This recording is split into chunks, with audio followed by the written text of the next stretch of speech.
ఒక అడవిలో ఉన్న చిన్ని ఇంట్లో సీత అనే అమ్మాయి ఉండేది.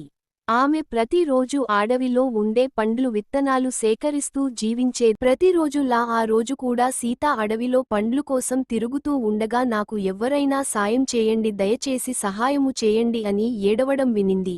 వెంటనే అక్కడికి వెళ్లి చూడగా చిరుత కాలికి గాయమై రక్తం వస్తుంది. సీత వెంటనే ఆ చిరుతకు సాయం చేస్తుంది. అప్పుడు ఆ చిరుత సీతతో, నాకు సాయం చేసినందుకు ధన్యవాదాలు మిత్రమా, నేను ఇప్పటి నుంచి నీకు ఎలాంటి హాని కలిగించను, నీ మిత్రులకి కూడా ఎలాంటి హాని చేయను.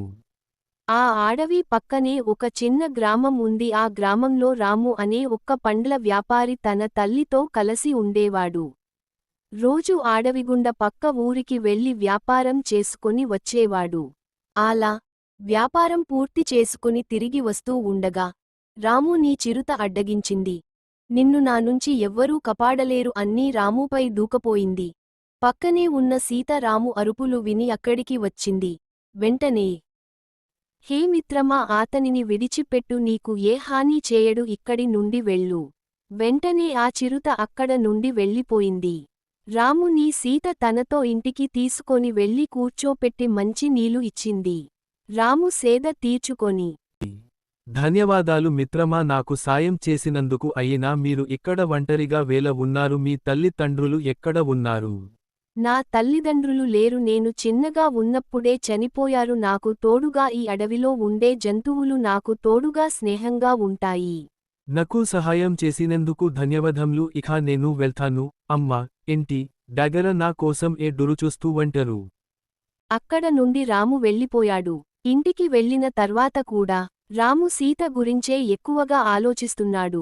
ఇది అంతా గమనించిన రాము వాళ్ళ అమ్మ కౌసల్య, ఏమయింది రాము, నిన్న వ్యాపారం నుంచి వచ్చినప్పుడు నుంచి ఏదో ఒక మార్పు జరిగినది, ఏదో ఆలోచనలో ఉన్నావు. రాము జరిగినదంతా చెప్పి, అమ్మ నేను సీతను పెళ్లి చేసుకోవాలని అనుకుంటున్నాను. ఆ అమ్మాయి నిన్ను కాపాడింది, ఆ అమ్మాయికి కూడా ఎవ్వరూ లేరు. సరే నాన్నా, వెళ్ళి ఆ అమ్మాయిని తీసుకునిరా. రాము సంతోషంతో సీతను తీసుకొని రావడం కోసం వెళ్తాడు. సీత దగ్గరకి వెళ్లి, సీత నేను నిన్ను ప్రేమిస్తున్నాను, నన్ను పెళ్లి చేసుకుంటావా? అప్పుడు సీత ఆలోచించి రాముని పెళ్లి చేసుకోవడం కోసం ఒప్పుకుంటుంది. రాము సంతోషంతో సీతను తీసుకొని వాళ్ళ ఇంటి తీసుకువెళ్తాడు.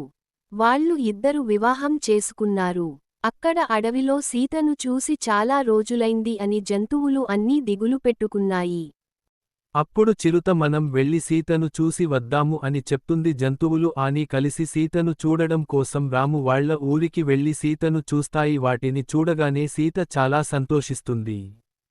ఊరిలోకి అడవి జంతువులు రావడం చూసిన ఊరి జనం అవి హాని చేయడం కోసం వచ్చాయి అని వాటిని కొట్టడం కోసం ప్రయత్నించారు. సీత వాటిని ఊరి వాళ్ల నుంచి రక్షించి క్షేమంగా అడవిలోకి పంపిస్తుంది. సీత ఆ అడవి జంతువులుకి, మిత్రులారా, మీరు నన్ను ఎంతగా ఇష్టపడుతున్నారో నాకు తెలుసు. నా కోసం మీరు ఇలా ఊరిలోకి రాకూడదు. మీకు ప్రమాదం, నేనే ప్రతిరోజు అడవికి వచ్చి మీతో ఆడుకుంటాను అని చెప్తుంది. ఆ రోజు నుంచి సీత ప్రతిరోజు అడవికి వెళ్లేది. అలా రాము, సీత జంతువులతో సంతోషంగా ఉండసాగారు. కథ నచ్చితే మా ఛానల్ని లైక్ చేయండి, షేర్ చేయండి, సబ్స్క్రైబ్ చేసి గంటను కొట్టండి.